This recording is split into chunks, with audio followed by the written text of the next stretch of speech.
အားလုံးပဲမင်္ဂလာပါအခုကျွန်တော်ဗာလေးကို sharing လုပ်ပေးမယ်ဆိုတော့ခုမှကားဆောင်မောင်းမဲ့လူတွေမရှင်းမလင်းဖြစ်နေတဲ့ freeway အကြောင်းကိုကျွန်တော် sharing လုပ်ပေးမှာဖြစ်တယ်เนาะကျွန်တော်ဒလန်မေးကြပါတယ်ညာတော့အပြင်ဟိုရေး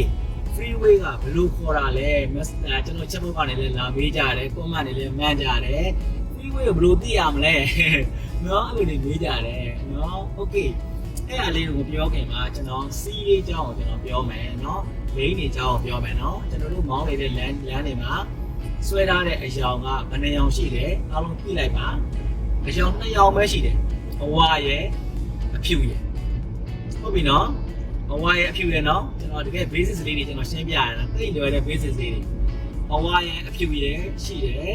ဆိုတော့ကျွန်တော်တို့ကားမောင်းတဲ့လူတွေသတိထားရမှာဒီအဖြူတိုင်း white color ပါအခုကျွန်တော်တို့ line မှာလည်းဆွဲထားတယ်เนาะအဖြူနဲ့ပဲဆွဲထားတယ်တွေ့လားအဖြူနဲ့ပဲဆွဲထားတယ်အဖြူ line မှာ dot line နဲ့အဖြူ line ပဲပြီးလို့ရှိရင်တက် line နဲ့အဖြူ line ပဲเนาะကျွန်တော်တို့ရဲ့အရှိမှာကလပ်ပြက် line အဖြူ line ပိတ်မထားသေး free job ပါ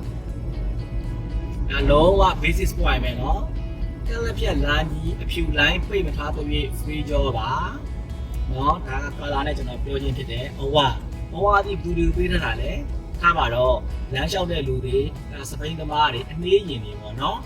အနှေးရင်တွေအဲ့လိုလူမျိုးတွေကိုပေးထားတာဖြစ်တယ်အခုကျွန်တော်ဘေးမှာဆိုရင်အဝါရောင် line ဆက်လေးပေါ်နေတာဖြစ်တယ်เนาะကင်မရာထဲမှာတော့မမြင်ရဘူးကောက်ခံနေလို့ဒါဒီပါလဲဆိုတော့လမ်းနယ်နိမိတ်အစွန်းမှာเนาะလမ်းနယ်နိမိတ်အစွန်းကျွန်တော်တို့ရဲ့ကားတွေသွားနေတဲ့လမ်းနယ်နိမိတ်အစွန်းမှာအဲ့အဖြူအဝါရောင် line ရဲ့အတွင်းထဲမှာဘာရှိလဲဆိုတော့ကျုပ် line ကျဲတယ်ဆိုလို့ရှိရင်စပိန်တွေသွားကြတယ်เนาะ e-bike တွေသွားကြတယ်မော်တော်ဆိုင်ကယ်တွေသွားကြတယ်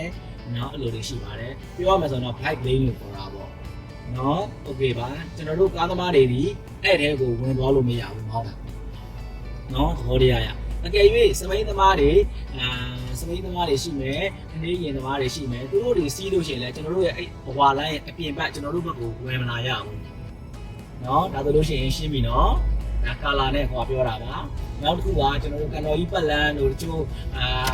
မြို့မကြောင်းလန်းတို့အဲ့လိုနေရာတွေမှာတွေ့ရပါလိမ့်မယ်ဘယ်လိုတွေ့လဲဆိုတော့ကျွန်တော်တို့အရှိမအဝါရောင် line 2 line ထားတာရှိတယ်အဲ့နေရာကိုကျွန်တော်တို့တွေဝေဝါမသွားနဲ့เนาะအဝါရောင် line 2 line နေပါလေကျွန်တော်တို့ zebra crossing လိုမျိုးလူကူးတဲ့နေရာလေးပေးထားတာကားသမားတွေအတွက်မဟုတ်ဘူးเนาะလမ်းလျှောက်တဲ့လူတွေအတွက်လမ်းကူးတဲ့လူတွေအတွက်เนาะအဲ့နေရာတွေလည်း free job ပါအဖြူရောင် line ပိတ်မထားသေး free job ပါဒါဆိုအားလုံးရှင်းပြီเนาะအဖြူရောင် line ပိတ်မထားသေး free job ပါအဝါရောင် line ပိတ်ထားလဲသွားလို့ရပါတယ်เนาะတက်ပြောမယ်အဖြူရောင် line ပိတ်မထားသေး free job ပါခုရှိမှာအဖြူရောင် line ကန့်လက်ပြက်ကို line ကနေပြီးတော့ကန့်လက်ပြက်ကြီးမဆွဲထားသေး free job ပါเนาะအဝါရောင် line ပိတ်ထားလဲသွားလို့ရတယ်အဝါရောင် line 2 line ပိတ်ထားလဲသွားလို့ရတယ်เนาะโอเคဒါကတခု free job နောက်တစ်ခု free job တွေကိုဘယ်လိုနေရာနဲ့ပေးလဲဆိုတော့မီး point နဲ့ပေးပါတယ်ဘယ်လိုလဲဆိုတော့ကျွန်တော်ဓမ္မစီတီကနေပြီးတော့ကျွန်တော်တို့ရေဒီကုန်းဘက်ကနေပြီးတော့ဓမ္မစီလမ်းကိုဥဝိဇာရဓမ္မစီလမ်းလိုက်လာတယ်ပြီးလို့ရှိရင်ဥဝိဇာရလမ်းကိုကွေးလိုက်တယ်ရွှေဘုံဖေကကျွန်တော်တို့မြောက်ဘက်ကိုတက်တဲ့နားမှာမီး point တစ်ခုရှိပါတယ်အဲ့ဒီမှာကျတော့ဘာလဲဆိုတော့ဖြူအောင်လိုင်းရကျွန်တော်တို့ရှိမှပိတ်ထားတယ်ဒါပေမဲ့လို့ကျွန်တော်တို့ကိုတက်သွားမယ်ဆိုတဲ့မြားလေးက ever စိမ့်ထားတယ်။ဒါဆိုလို့ရှိရင်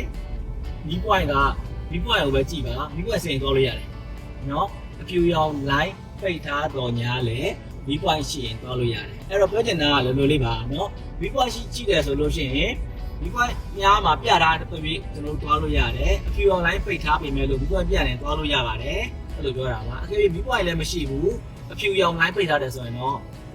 မသွားပါနဲ့เนาะအဲ့တော့ finalize နှိပ်ချုပ်ပါမယ်အဖြူရောင် line ပိတ်မသွားသေးဘူး free job ပါเนาะအဝါရောင်ပိတ်ထားလဲသွားလို့ရပါတယ်မီးပွားရှိလဲကျွန်တော်တို့သွားလို့ရပါတယ်เนาะဟလာဒါကိုပြောချင်တာပါမီးပွားရများသည်အဖြူရောင် line တော့ပိတ်ထားတယ်မီးပွားရခဲများလေးကိုစိမ့်ထားတယ်ဆိုလို့ရှိရင်လည်းသွားခွင့်ရှိပါတယ်เนาะဒါဆိုရှင်းပါပြီเนาะ free way ကြောင်းကိုအောင်ကျေးဇူးတင်ပါတယ်မရှင်းတာရှိရင်လွတ်လပ်စွာမေးလို့ရပါတယ်ကိုယ့်ဘက်မှာလည်းမေးလို့ရပါတယ်ခင်ဗျာအားလုံးအနေနဲ့ကင်းပေးရှိကြပါစေဟုတ်ကဲ့နော်